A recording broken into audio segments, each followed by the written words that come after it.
हे दोस्तों नमस्कार। एक बार फिर से स्वागत है आपके अपने यूट्यूब चैनल देव जी के ट्रिक्स में।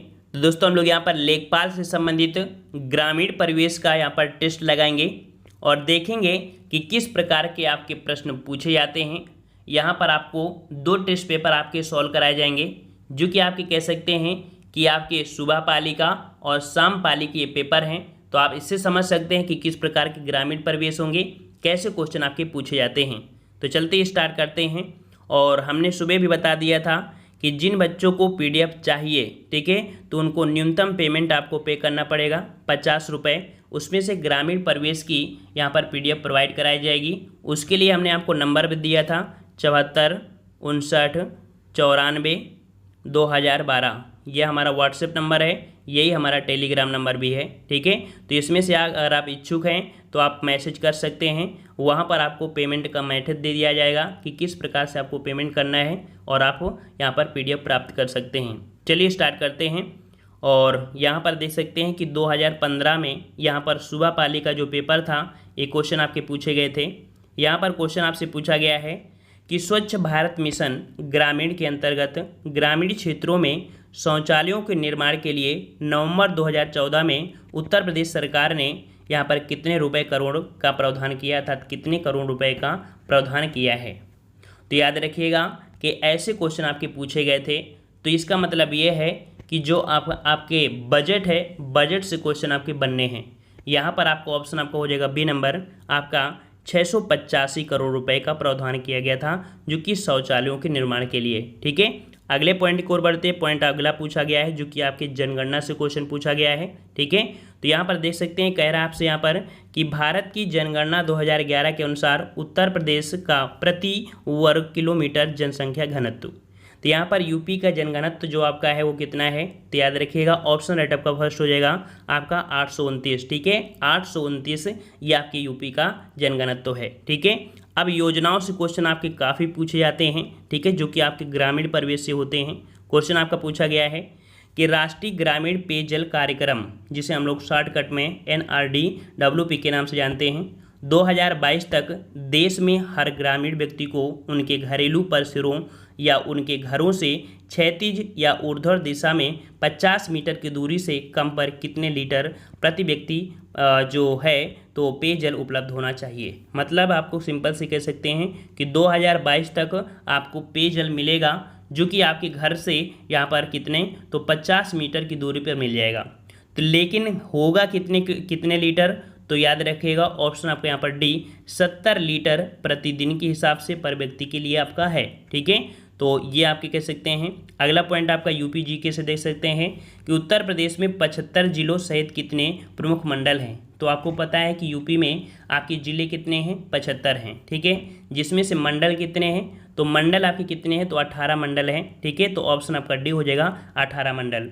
जैसे आपके कह सकते हैं कि आपका आगरा, अलीगढ़, आजमगढ़, इलाहाबाद, बरेली, बस्ती, फैजाबाद, गोरखपुर, झांसी, कानपुर, लखनऊ, मेरठ, मुरादाबाद, सहारनपुर और श्रीदेवी पाटन, मिर्ज़ापुर, चित्रकूट धाम, वाराणसी, ये कुल आपके 18 आपके मंडल हैं, ठीक है।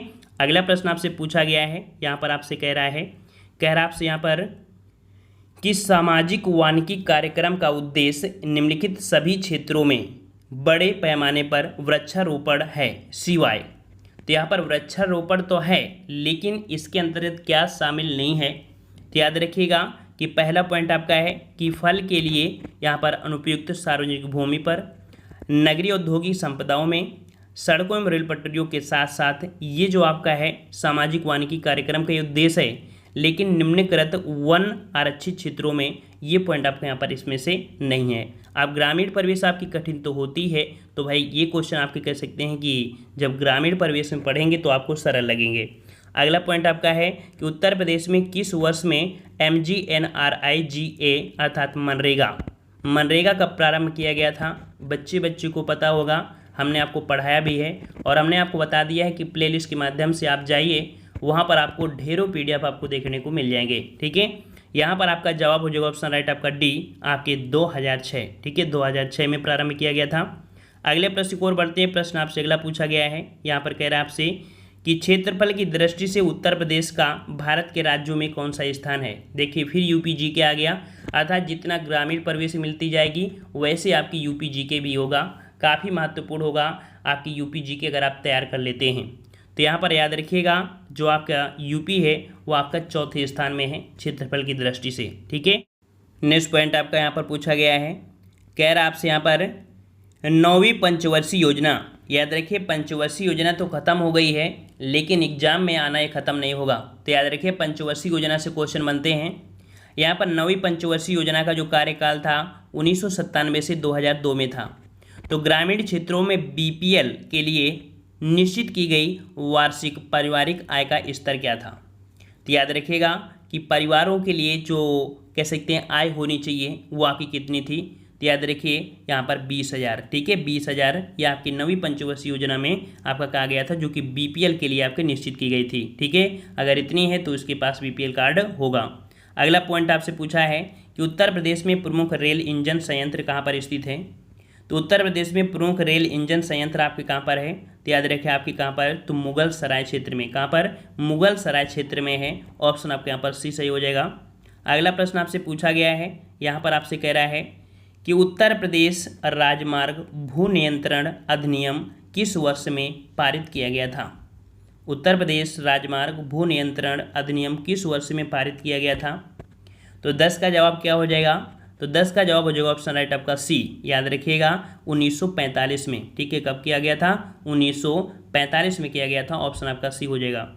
अगला प्रश्न आपका पूछा गया है जो कि आपके कह सकते हैं कि यह आपके ग्रामीण परिवेश के तहत आप पढ़ेंगे जो कि योजना से संबंधित होता है कि अंबेडकर विशेष रोजगार योजना के अंतर्गत सामान्य श्रेणी लाभार्थियों के लिए उपलब्ध इकाई लागत प्रतिशतता एवं अधिकतम आर्थिक सहायता तथा जो सब्सिडी है वो धनराशि क्या आपकी होगी।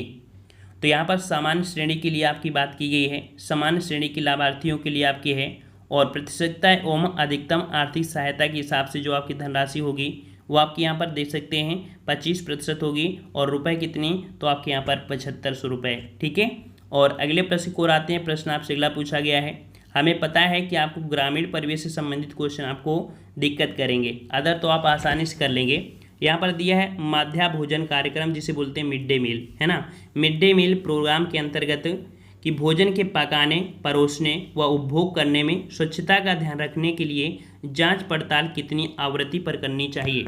अर्थात यहाँ पर जो मिड डे मील होता है ना, तो वहाँ पर खाना बनता है तो उसकी चेकिंग के लिए यहाँ पर जो कह सकते हैं कि अधिकारी होंगे वो कब चेक करेंगे। तो याद रखिएगा ये चेकिंग की प्रक्रिया आपके यहाँ पर कह सकते हैं कैसी होगी।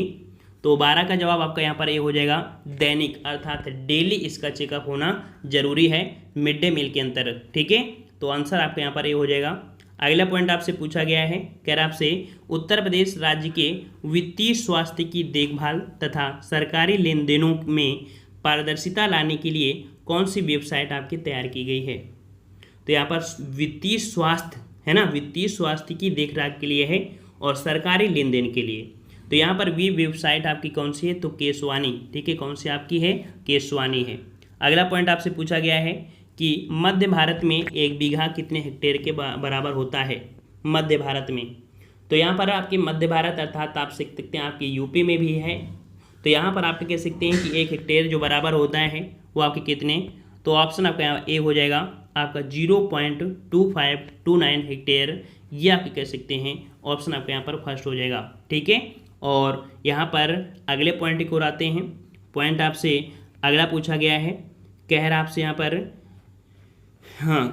यहाँ पर कि कौन से शास्त्रीय नृत्य रूप उत्तर प्रदेश से उद्भव है। देखो यूपी जी के क्वेश्चन फिर आया, तो शास्त्रीय नृत्य जो आपका उत्तर प्रदेश में है उद्भव, ये आपका कौन सा, तो आपका कथक। ठीक है, कथक आपके है क्योंकि यूपी में से है। अगला पॉइंट आपसे पूछा गया है, यहाँ पर कह रहा है आपसे, क्या कह रहा है, कह रहा है जमाबंदी से क्या तात्पर्य है। जमाबंदी क्या होती है, जमाबंदी क्या होती है, तो याद रखिए जमाबंदी जो संबंधित है ये ब्रिटिश काल से था। ठीक है, ब्रिटिश काल में भू अधिकारों के प्रलेख से संबंधित आपका होता है। ऑप्शन आपका सी हो जाएगा, भू अधिकारों का प्रलेख से संबंधित होता है जमाबंदी। ये आपके ब्रिटिश काल में भी कह सकते हो शुरू की गई थी। ठीक है, अगला पॉइंट आपसे पूछा गया है, यहाँ पर आपसे कह रहा है, देखिए यहाँ पर देख सकते हैं योजना आपकी दी गई है SGSY, इसका पूर्ण रूप पूछा गया है। इसका पूर्ण रूप क्या होता है, याद रखिए इसका पूर्ण रूप आपका क्या होता है, ऑप्शन आपका यहाँ पर फर्स्ट हो जाएगा स्वर्ण जयंती ग्राम स्वराज गौर योजना। ठीक है, ऑप्शन आपका यहाँ पर 17 का फर्स्ट हो जाएगा। अगला प्रश्न आपसे पूछा गया है, कह रहा है किस मंडल को विश्व के उत्कृष्ट कालीन उद्योगों का केंद्र माना जाता है। तो कालीन उद्योग के लिए आपका कौन सा है, कालीन उद्योग के लिए याद रखिएगा ये जो आपका प्रसिद्ध है वो आपका कौन, तो भदोही होता है, लेकिन ऑप्शन में तो है नहीं, तो भैया आपका मिर्ज़ापुर हो जाएगा। ठीक है, ऑप्शन आपका सी हो जाएगा मिर्ज़ापुर। ठीक है, अगला पॉइंट आपका दिया गया है कि उत्तर प्रदेश में लिंगानुपात वर्ष 2001 में 898 था, यही बढ़कर देखा जाए 2011 में कितना पहुंच गया है।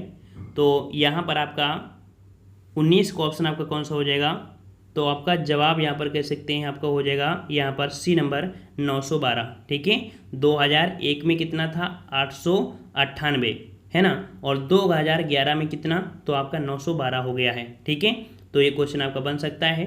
अगला है उत्तर प्रदेश में किस प्रकार की मिलें सबसे अधिक हैं। तो सबसे अधिक मिलें आपकी जो है उत्तर प्रदेश में वो आपकी चीनी मिलें हैं, याद रखिएगा, ऑप्शन आपका डी हो जाएगा। अगला पॉइंट आपसे पूछा गया है, यहाँ पर बीपीएल सूचियों से छूटे हुए बीपीएल परिवारों को लाभ पहुँचाने के लिए कौन सी योजना प्रारंभ की गई। तो देखिए बीपीएल परिवार में जो छूट गए थे परिवार, उनके लिए यहाँ पर कह सकते हैं कि एक योजना आपकी और चलाई गई, और इस योजना का जो नाम रखा गया था वो रखा गया था समाजवादी पेंशन स्कीम। ठीक है, क्या रखा गया था, समाजवादी पेंशन स्कीम रखा गया था, ऑप्शन आपका फर्स्ट हो जाएगा। अगला पॉइंट आपसे पूछा गया है कि निम्नलिखित में से कौन सा एक उत्तर प्रदेश राज्य के अधीनस्थ न्यायिक सेवा के रूप में कार्य करता है। मतलब ये हुआ कि जैसे इलाहाबाद आपका है ना, पूरा कारोबार तो नहीं देख सकता है, इसके लिए छोटे छोटे न्यायालय और बनाए गए हैं, तो उसके अधीन होते हैं, इसलिए शुरू रहता है अधीनस्थ न्यायालय।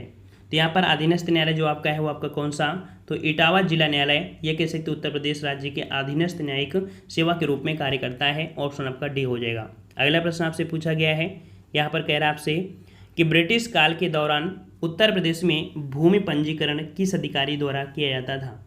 भूमि पंजीकरण जो किया जाता किस अधिकारी के द्वारा, तो यहाँ पर 23 का ऑप्शन राइट आपका जवाब हो जाएगा, ऑप्शन आपका सी आपके लेखपाल। ठीक है, ऑप्शन आपका सी हो जाएगा, या आपके लेखपाल के द्वारा आपका किया जाता था। ठीक है, अर्थात इसके पहले इसका जो नाम हुआ करता था पटवारी। ठीक है, क्या नाम हुआ करता था, पटवारी हुआ करता था, हमने आपको बताया भी था। ठीक है, और यहाँ पर जो आयोग था, आयोग ने 15 में कह सकते हैं इसका जवाब काजी मान लिया था। ठीक है, 2015 में क्या हुआ था, आयोग ने यहाँ पर इसे काजी बोल दिया था, बल्कि यहाँ पर कह सकते हैं लेखपाल होगा। ठीक है, और अगले पॉइंट को आते हैं। पॉइंट आपसे अगला पूछा गया है, यहाँ पर आपका दिया गया है पॉइंट कि राज्यसभा में कितनी सीटें हैं उत्तर प्रदेश में। देखो यूपी जी के क्वेश्चन है, और राज्यसभा में आपकी जो सीटें कितनी हैं, तो 31 हैं। तो यहाँ पर आपने देखा कि यहाँ पर 25 लगभग, यहाँ पर 25 प्रश्न लगभग होने वाले हैं, तो यहाँ पर लगभग आपके इसमें से 6 से 7 प्रश्न आपके यूपी जीके के मिल गए, है ना। तो याद रखिए यूपी जीके का बहुत ही महत्वपूर्ण योगदान होता है, और अगर आप यूपी जीके में जन्म लिए हैं, है ना, तो ये समझिए कि यूपी जीके तो आपको पढ़ना ही पड़ेगा, है ना। यहाँ पर आपका कह सकते हैं कि आपका ये राजस्व लेखपाल का है, जो सामपाली में क्वेश्चन हुआ था। यहाँ पे देख सकते हैं कि इस प्रकार के क्वेश्चन आपके पूछे गए हैं। तो कौन सी उपभाषा राज्य के पश्चिमी भागों आपके रोहिलखंड और ऊपर देवाब में बोली जाती है। यहाँ पर आपका जवाब सही क्या हो जाएगा, तो जवाब आपका यहाँ पर हो जाएगा कौन सा, ऑप्शन बी। यहाँ पर आपकी ये कौन सी है, तो आपकी खड़ी बोली। ठीक है, खड़ी बोली है, ये आपकी बोली जाती है ऊपरी दोआब में। हमने आपको बता दिया है कि अगर आप लेखपाल का एग्जाम चाहते हैं कि हम इसे क्रॉस कर लें, है ना, तो आपको सबसे महत्वपूर्ण पॉइंट है कि ग्रामीण प्रवेश। ठीक है, ग्रामीण प्रवेश आपको कंप्लीट होना चाहिए। दूसरा आपकी यूपी जी की कंप्लीट होनी चाहिए। ये 2 पॉइंट आपको कंप्लीट हैं, तो यहाँ पर कह सकते हैं कि आपके पास ऑप्शन होते हैं मैथ को और रीजनिंग को। रीजनिंग कहीं ना कहीं हद तक आप पढ़ सकते हैं, थोड़ी सी मेहनत आपको यहाँ पर जो आपकी मैथ है उसमें आपको करना पड़ेगा। और हिंदी तो आपको हम पढ़ा ही रहे हैं, हिंदी में किसी प्रकार की समस्या नहीं हो जाएगी, है ना। सिर्फ आपको मैथ पढ़ना है, 25 लगभग क्वेश्चन होंगे, तो सिर्फ आपको मैथ पढ़ना और कुछ नहीं पढ़ना है। ठीक है, इसीलिए कह रहे हैं कि देखो हम ज़्यादा क्लासें हो सकता है दे पाएँ या न दे पाएँ, किस हिसाब से, कि क्योंकि यहाँ पर यूपीएसआई की भी क्लासें हैं, है ना, जेल वार्डन की भी क्लासें हैं, तो जितना हो सकता है कि हम क्लासें आपकी लेखपाल की तीन क्लासें कम से कम कर देंगे, है ना। इसमें आपकी लगभग सब कुछ कंप्लीट हो जाएगा, 3 क्लासें आपकी करेंगे डेली, तो उसमें कंप्लीट होगा। ठीक है, तो जिसे भी यहाँ पर ग्रामीण परिवेश से संबंधित हमने बता दिया है कि अगर ग्रामीण परिवेश की आपको पीडीएफ चाहिए स्वेच्छा से, तो वो PDF आप ले सकते हैं, ठीक है। लेकिन उसके लिए यहाँ पर कह सकते हैं कि आपको 50 रुपये मूल्य चुकाना पड़ेगा, ठीक है। तो यहाँ पर कह सकते हैं कि आपका पॉइंट आपके लिए रहेगा कि आप कम समय में ज़्यादा से ज़्यादा आप रिवीजन कर सकते हैं, ठीक है। और यहाँ पर नेक्स्ट पार्ट जो आप कह सकते हैं नेक्स्ट PDF आपको मिलेगी, उसके लिए 50 रुपये जब चुकाएंगे तो आपको ऑब्जेक्टिव क्वेश्चन लगभग 500 होंगे, उसी के साथ वन लाइनर भी क्वेश्चन होंगे। तो पहले तो आपको ये ज़रूरी है कि इसकी तैयारी कुछ दिन कर लीजिए, इसके बाद आप सेकेंड PDF आप खरीदिएगा जब आपको अच्छा लगे, है ना। तो ये आपकी स्वेच्छा की है, वैसे हम आपको तैयारी कर रहे हैं, आपको तैयारी करा रहे हैं, तो आप तैयारी यहाँ पर कर सकते हैं। ज़रूरी नहीं है कि PDF आप लीजिए, डेली के डेली जितना पढ़ाते जाएं उसका आप नोट्स खुद से बना सकते हैं, ठीक है। तो ये आपके ऊपर जोर और प्रेशर नहीं है, ठीक है। तो यहाँ पर आपका जवाब क्या हो जाएगा, आपका B नंबर, ये आपकी खड़ी बोली है। अगला पॉइंट आपसे पूछा गया है, यहाँ पर आपसे कह रहा आपसे कि तहसील स्तर पर सरकारी निकायों को क्या कहा जाता है। तहसील स्तर पर जो सरकारी निकाय होते हैं उन्हें हम क्या कहते हैं, तो इन्हें हम लोग बोलते हैं पंचायत समिति। क्या बोलते हैं इन्हें, पंचायत समिति बोलते हैं। ऑप्शन आपका फर्स्ट हो जाएगा। अगला है 2011 की जनगणना के अनुसार उत्तर प्रदेश का सबसे अधिक जनसंख्या वाला शहर कौन सा है। तो यहाँ पर ऑप्शन के अनुसार देखना है, ऑप्शन के अनुसार देख पाएंगे कि यहाँ पर जो आपका इलाहाबाद तो ऑप्शन में है नहीं है ना, तो आपका कौन सा हो जाएगा, कानपुर, ठीक है। ऑप्शन आपका सी हो जाएगा, आपका ए हो जाएगा, यहाँ पर कानपुर है, ठीक है। अगला प्रश्न आपसे पूछा गया है कि हाल ही में केंद्र सरकार को प्रस्तुत की गई जो आपकी रंगराजन की रिपोर्ट के अनुसार कोई व्यक्ति जो ग्रामीण क्षेत्र में है से अधिक खर्च करता है उसे गरीब नहीं समझा जाएगा। अर्थात कितने रुपए वो खर्च करे तो उसे हम लोग गरीब नहीं कहेंगे, क्योंकि बहुत लोग होते हैं बोलते हैं हम भैया गरीब हैं। अगर वो दिन भर में अगर 32 रुपये खर्च करता है, याद रखिएगा, ऑप्शन देख लेते हैं यहाँ पर, अगर वो व्यक्ति दिन भर में अगर 32 रुपये खर्चा करता है तो भैया वो गरीब नहीं है, ठीक है, वो गरीब नहीं होगा, ये पॉइंट आपको याद रखना है, ठीक है। और अगर शहरी इलाके में अगर वो 47 रुपये दिन भर में खर्चा करता है तो भैया वो गरीब नहीं समझा जाएगा, ठीक है, ये गरीब नहीं होगा। अगला प्रश्न आपसे पूछा गया है, यहाँ पर आपसे कह रहा है कि उत्तर प्रदेश के निम्नलिखित शहरों में से किसे पीतल उत्पादन अधिकतम निर्यात किया जाता है। यहाँ पर पीतल उत्पादन, तो पीतल उत्पादों से संबंधित निर्यात जो आपका होता है कहाँ पर, तो ये क्वेश्चन अभी हाल ही में आपका आरओ एग्जाम में पूछा गया था। तो मुरादाबाद जो आपका है पीतल नगरी के नाम से भी जाना जाता है और हमने आपको पढ़ाया भी है, ठीक है। अगला क्वेश्चन आपका है कि उत्तर प्रदेश कितने जिलों में विभाजित है। तो जिले की बात करें तो आपके 75 जिले आपके यूपी में हैं, है ना। और अगला प्रश्न आपसे पूछा गया है यहाँ पर कि अंबेडकर विशेष रोजगार योजना के अंतर्गत परियोजना इकाई लागत से कम नहीं होनी चाहिए। अंबेडकर विशेष रोजगार योजना, देखो सुबह टाइम जो आपका सुबह पाली में हुआ था, शाम पाली में हुआ था, कुछ ही क्वेश्चन में आपका परिवर्तन रहा है, ठीक है। तो यहाँ पर आपका जवाब हो जाएगा आपका 50,000 रुपये, ठीक है। कितने आपके, तो 50,000 रुपये यहाँ पर कह सकते हैं कि इसके अंतर्गत इकाई लागत इससे कम आपकी नहीं होनी चाहिए, ठीक है। किसमें, तो अंबेडकर विशेष रोजगार योजना के तहत। नेक्स्ट पॉइंट आपका यहाँ पर दिया गया है कि सुल्तानपुर ने सामाजिक वानिकी योजना की कुशल कार्य प्रणाली के लिए केंद्रीकृत डाटाबेस की समस्या का समाधान करने की पहल की है। तो याद रखिए यहाँ पर आपको जो खाली स्थान भरा जाएगा वो क्या भरा जाएगा, तो खाली स्थान जो आपका हो जाएगा वो आपका यहाँ पर कह सकते हैं डी नंबर आपका हो जाएगा, ठीक है।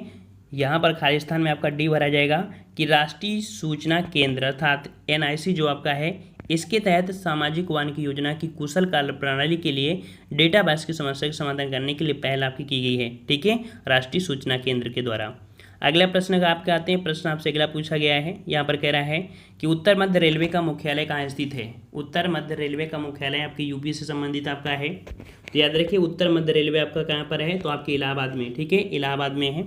अगला प्रश्न आपसे यहाँ पर पूछा गया है, यहाँ पर आपसे कह रहा है, क्या कह रहा है आपसे भारत में स्थित किस शहर को विश्व का सबसे पुराना शहर माना जाता है।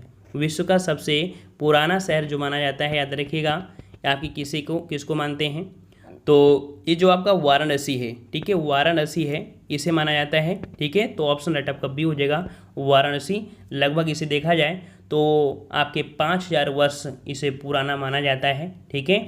और यहाँ पर कह सकते हैं यहाँ के घाट और विश्वनाथ मंदिर बहुत ही प्रसिद्ध है, ठीक है।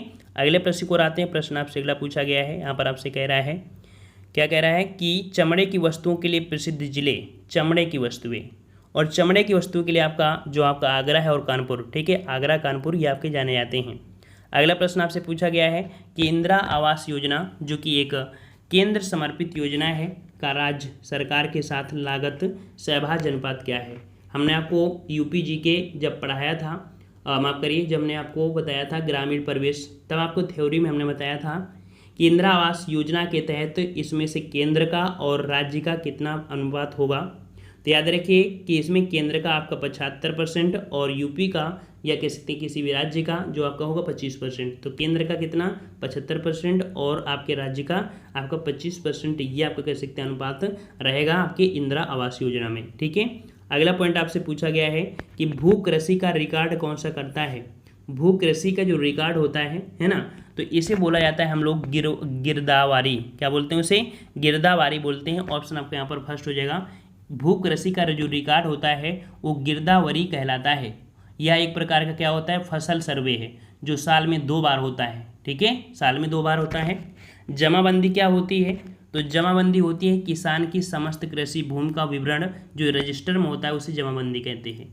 खतौनी क्या होती है? तो खतौनी एक किसान के पास कुल कितनी भूमि है इसका इंद्राजाल खतौनी में होता है। ठीक है, चलिए अगला पॉइंट आपसे पूछा गया है, यहाँ पर आपसे पॉइंट पूछा गया है, कह रहा आपसे कि 1 बिस्वा का 1 बीघा से क्या अनुपात है। 1 बिस्वा का 1 बीघा से अनुपात, तो यहाँ पर याद रखिए माप संबंधी क्वेश्चन आते हैं तो आपका 1 बिस्वा हो जाएगा। यहाँ पर कौन सा आपका डी हो जाएगा। आपने देखा होगा कि यूपी में जो चलते हैं तो 20 बिस्वा में आपके 1 बीघा होता है ना, वही चीज़ आपका है, डी नंबर आपका हो जाएगा। अगला पॉइंट आपसे पूछा गया है, पॉइंट आपसे कह रहा है कि 1 एकड़ में कितने वर्ग गज के बराबर होता है। 1 एकड़ कितने वर्ग गज के बराबर होता है? तो 1 वर्ग गज के बराबर हो जाएगा, ऑप्शन आपका फर्स्ट हो जाएगा यहाँ पर 4840। ठीक है, कितने 4840 हो जाएंगे, ऑप्शन फर्स्ट हो जाएगा। अगला प्रश्न आपसे पूछा गया है कि NRIGP का पूर्ण रूप क्या है। तो ऐसे क्वेश्चन आपके जरूर बनते हैं जो योजनाओं से होते हैं, उनका फुल फॉर्म आपका जरूर पूछता है और इसका फुल फॉर्म होता है राष्ट्रीय ग्रामीण रोजगार गारंटी कार्यक्रम। ऑप्शन आपको यहाँ पर सी हो जाएगा। ठीक है, अगला पॉइंट आपसे पूछा गया है कि जिला अस्पतालों के लिए भारतीय लोक स्वास्थ्य मानकों के अनुसार 10 लाख जनसंख्या वाले प्रत्येक जिले में कम से कम कितने बिस्तर होने चाहिए। यह आपके 2000 कह सकते हैं कि 14 के अकॉर्डिंग आपके थे, है ना। तो यहाँ पर जवाब हो जाएगा ऑप्शन आपका बी, आपके 300। ठीक है, ऐसे प्रश्न आपके पूछे गए थे, हम आपको यहाँ पर सिर्फ बता ही रहे हैं। ठीक है, अगला है घरेलू व्यक्तिगत और जल हीटर के लिए आर्थिक सहायता योजना के अंतर्गत उत्तर प्रदेश राज्य में क्या प्रोत्साहन दिया जाता है।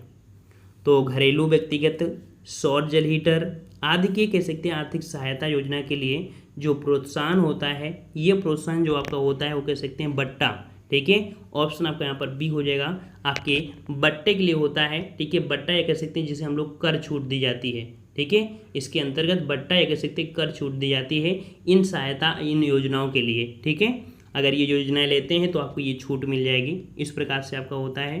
तो यहाँ पर 18 का ऑप्शन आपका कौन सा हो जाएगा भाई, तो 18 का ऑप्शन आपका बी हो जाएगा। ठीक है, बट्टा या कर छूट, देखो यहाँ पर सिर्फ हमने यहाँ पर छूट नहीं बोला है, कर छूट बोला है, बट्टा या कर छूट ये आपका होता है। ठीक है, अगले पॉइंट को आते हैं। पॉइंट आपसे अगला पूछा गया है, कह रहा आपसे उत्तर प्रदेश की एक प्रमुख व्यावसायिक फसल कौन सी है।